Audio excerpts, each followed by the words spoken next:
اسی طرح سے خطبے میں خاموشی رکھنا، برقرار رکھنا یہ بھی ضروری ہے۔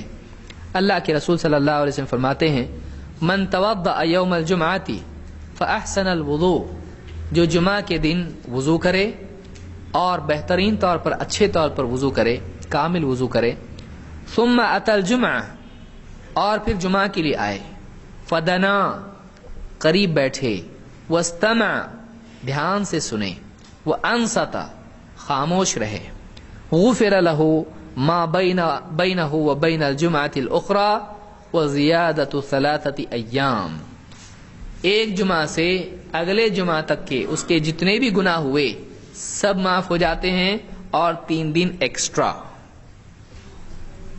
کیوں؟ ایک دن کی وجہ سے کتنا ثواب اللہ کے ہاں، ایک نیکی کا کتنا اجر ہے؟ 10، منیمم 10 ہے۔ اب ہفتے کے دن کتنے ہیں؟ 7، اب بچے کتنے ہیں؟ 3۔ تو آپ نے کہا کہ ایک جمعہ سے دوسرے جمعہ تک کے گناہ معاف، اور کتنے دن؟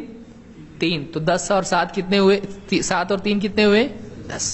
تو 10 دن کے گناہ معاف ہو جاتے ہیں اگر ایک آدمی ایک جمعہ صحیح ڈھنگ سے گزارے تو۔ اور آپ نے فرمایا وَمَن مَسَّ الْحَصَىٰ فَقَدْ لَغَا، اور جو کنکریوں سے کھیلتا رہا اس نے بےہودہ کام کیا۔ جو کنکریوں سے کھیلتا رہا اس نے کیا کیا؟ بےہودہ کام کیا۔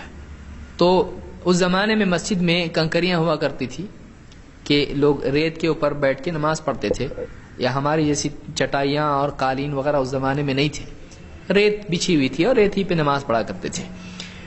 تو یہ مسلم کی روایت ہے۔ تو اس سے معلوم یہ ہوتا ہے کہ جمعہ کے دن لغو چیز میں مشغول آدمی نہ ہو، بلکہ ان چیزوں کا اہتمام کرے، وضو کر کے آئے اور جمعہ کے لیے جلدی آئے، قریب بیٹھے اور دھیان سے سنے، خاموش رہے، تو اس کے سارے گناہ معاف ہوتے ہیں۔ اللہ کے نبی صلی اللہ علیہ وسلم فرماتے ہیں، اس سے یہ بھی معلوم ہوتا ہے کہ خطبے کے وقت خاموشی اختیار کرنا چاہیے۔ آپ نے فرمایا اذا قلت لصاحبك والامام يخطب يوم الجمعة انصت فقد لغوت، اگر تو نے اپنے ساتھی سے جمعہ کے دن امام کے خطبے کے دوران کہا چپ رہو جی، چپ بیٹھو، اگر ایسا بھی کہا کسی سے تو نے فضول اور غلط اور لغو کام کیا، بےہودہ کام کیا۔ آدمی بولے گا یہ کیسا؟ یعنی مثلا آپ چپ بیٹھے ہیں، اب آپ کے بازو والا بات کر رہا ہے، کل کیا کھایا، کہاں گیا تھا، سب کچھ اس طرح کی چل رہی ہے اس کی دونوں کی۔ آپ اگر ان کو کہتے ہیں خاموش رہو، تو اللہ کے نبی صلی اللہ علیہ وسلم فرماتے ہیں تو نے بھی غلط کام کیا، وہ غلط کر رہا ہے نا، تو نے بھی غلط کیا۔ کیوں غلط ہوا؟ وہ کیا کر رہا ہے؟ بات سے کیا پیدا ہو رہی؟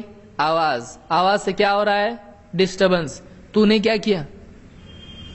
تو نے بھی تو آواز پیدا کی، اور اس سے پاسبلٹی کیا ہے؟ کوئی بھی آدمی اس کو بولے ذرا چپ رہو، خطبہ چل رہا ہے نا، ہاں تم سنو، ہم ہماری بات کر رہے ہیں، اپنا کام کرو، ہاں ایسا بولتا ہے۔ اب بڑھتے بڑھتے کیا ہوا؟ وہ پیار محبت کی باتیں جھگڑے تک گئیں، اور مسجد میں دھوم چالو، دونوں کی مارم پیٹی۔ اب کہے کا خطبہ اور کہے کہ امام صاحب بھی ڈگمگائیں گے خود ممبر کے اوپر، ارے کیا ہو رہا دیکھو، ان کو پکڑو ادھر، تو سارا خطبہ کیا ہو جائے گا؟ ڈسٹرب۔ تو اگر کوئی بات کر رہا ہے اس کو اس کے حال پر چھوڑ دیں، اس کا ثواب ضائع ہوا۔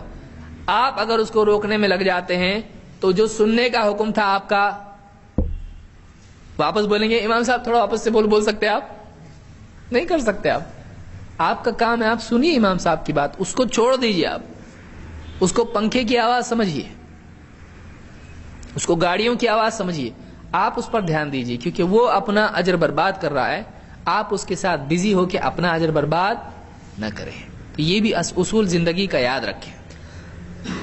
اس کو امام البخاری اور مسلم دونوں نے روایت کیا ہے۔